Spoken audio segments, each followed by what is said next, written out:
2016 ईस्वी में? हाँ। तो केस हुआ तो जेल गए आपके पुत्र? हाँ।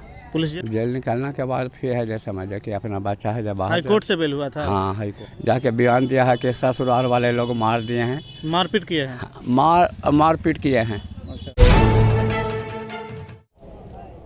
अब देखना शुरू कर दिए बीपीएस न्यूज में हूं संतोष कुमार पार्थ। इस वक्त हमारी मौजूदगी नालंदा जिला के हिलसा व्यवहार न्यायालय के पास में है। बता दें कि आप सभी लोग जानते हैं कि दुनिया में अगर कोई भगवान है तो वह दो चीज़ को कहा जाता है, एक न्यायाधीश और दूसरा डॉक्टर। वैसे में अगर कहीं कुछ होता है घटना तो वैसे में लोग व्यवहार न्यायालय का सहारा लेते हैं, स्थानीय थाना में प्राथमिकी दर्ज कराते हैं। बता दें कि एक ताज़ा मामला एक ऐसा आया है सामने जो कि दिल दहलाने वाली है। बता दें कि आप सभी लोग जानते हैं कि ज़्यादातर मामला महिलाएं से संबंधित होता है, यानी कहा जाए तो दहेज हत्या का मामला हो, चाहे दहेज का केस हो या महिला उत्पीड़न का केस हो, ऐसे केस ज़्यादातर देखने को मिलता है। लेकिन एक ऐसा केस में मुड़ाव आया है, यानी दहेज हत्या का केस आया है। आप जानते हैं कि दहेज हत्या का केस जो होता है, किसी परिवार के यहाँ अगर कोई महिला घटना घटता है और शादी के 7 साल तक नीचे रहता है तो मायके वाले ससुराल पक्ष के लोगों पर दहेज का केस कर देते हैं और खासकर पति को जेल जाना पड़ता है, अन्य परिवार के सदस्यों पर भी केस होता है। वैसे ही एक ताज़ा मामला है जो कि नगनौसा प्रखंड क्षेत्र का मामला है और हिलसा के व्यवहार न्यायालय में यह मामला चल रहा है, जहां पर दहेज हत्या का केस किया जाता है। इनके जो साथ में जो बताया जाता है कि इनकी जो पुत्र हैं कुंदन कुमार, वह प्रेम विवाह गौरीचक थाना क्षेत्र के एक लड़की से करते हैं और प्रेम विवाह करने के बाद वह घर लाते हैं, 1 साल तक सुखी जीवन जीते हैं। उसके बाद जब मायके के लोगों ने उनसे संपर्क किया तो खुशीपूर्वक अपने घर ले जाते हैं और उसके बाद क्या होता है नहीं होता पता नहीं, लेकिन मायके पक्ष के लोगों का कहना है कि ससुराल पक्ष के लोगों ने हत्या किया। इस मामले को लेकर नगनौसा थाना में प्राथमिकी दर्ज की जाती है। दर्ज होने के बाद पुलिस कार्रवाई करते हुए जो उनके पति अभियुक्त हैं कुंदन कुमार, उसे गिरफ्तार कर लेती है। हिलसा के व्यवहार न्यायालय में प्रस्तुत कर दिया जाता है। लगभग 6 महीने तक जेल खटते हैं। आप सभी जानते हैं कि न्यायाधीश के मर्जी पर है कि इस पर बेल हो या न हो। वैसे में हाई कोर्ट के फैसले के बाद 6 महीना जब वह जेल में रहे तो वह बेल पर छूटे, लेकिन अभी भी हिलसा के व्यवहार न्यायालय में केस लंबित है। केस को लेकर प्रत्येक महीना पर तारीख पे आना जाना अभियुक्त का लगा रहता है।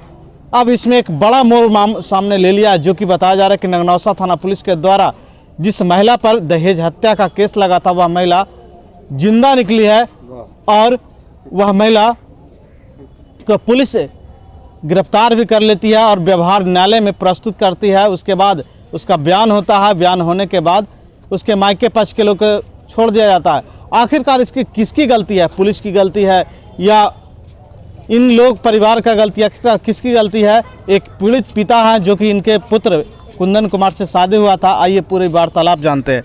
क्या नाम हुआ सर आपका? जुगल पासवान। आपका पुत्र का क्या नाम हुआ? कुंदन कुमार। कुंदन पासवान। कुंदन पासवान जी आपके पुत्र हैं, जो किनसे शादी हुआ था और कहाँ हुआ था? सुधा कुमारी से। सुधा कुमारी गौरी पटना से? अंडारी से। हाँ। तो शादी प्रेम विवाह था? हाँ, प्रेम विवाह था। घर में लेकर आए तो आप कोई दिक्कत परेशानी? कोई दिक्कत नहीं था। स्वजातीय थे इसलिए? सब जातीय था, मगर कोई हमको परेशानी नहीं हुआ था उसको चलते। मगर वो अपने है जो समझिए कि हमने घर पर नहीं थे, तब वो ससुराल है अथी नहीं। 1 साल तक ठीक ठाक रही थी? हाँ। तो मायके के पक्ष ले गए आपके यहाँ से? हाँ। उसके बाद क्या कह के गए? वो ले जाके हमको कह दिया कि ले जाते हैं बेटी को, मार के हत्या करके आपको मर्डर का केस करेंगे। तो क्या किया? हाँ, कर दिया। दहेज का केस किया? हाँ। 2016 ईस्वी में? हाँ। तो केस हुआ तो जेल गए आपके पुत्र? हाँ। पुलिस जेल भेज दिया? हाँ, जेल भेज दिया। उसके बाद क्या हुआ? जेल निकलने के बाद फिर है जैसे समझे कि अपना बच्चा है जब बाहर। हाई कोर्ट से बेल हुआ था? हाँ, हाई कोर्ट से बेल हुआ था। अच्छा, क्या अब नगनौसा थाना पुलिस के द्वारा सूचना आपको दिया गया? नगनौसा थाना के है जो सूचना दिया कल हमको कि आपको है जो पुत्र पकड़ाया है और उसके बाद पकड़ के है जो कोर्ट में ले गया। कोर्ट में है जो जाके बयान दिया है कि ससुराल वाले लोग मार दिए हैं, मारपीट किए हैं?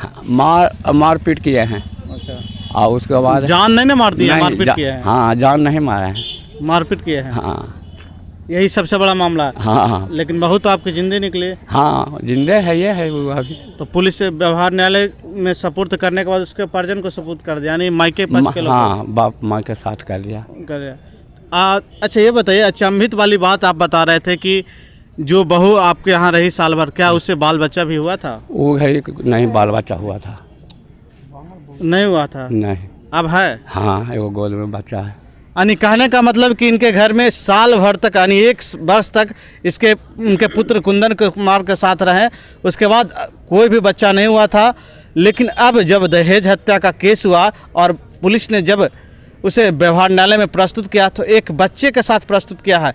कहीं ना कहीं अब दर्शाता है कि यह सोची समझी साजिश है, चाहे मायके पक्ष के लोग हो चाहे लड़की के वाले हो, सोची समझी साजिश के तहत इसे जो कहा जाता है न्याय पे लोग विश्वास करते हैं, यह कहीं ना कहीं न्याय के लिए एक बड़ी चुनौती है कि जिस रूप से होना चाहिए वह नहीं हो पाया। अब तो आने वाला वक्त ही बताएगा कि न्यायालय इन लोगों को जो आरोपी बनाए हुए है वह किसे न्याय मिल पाती है या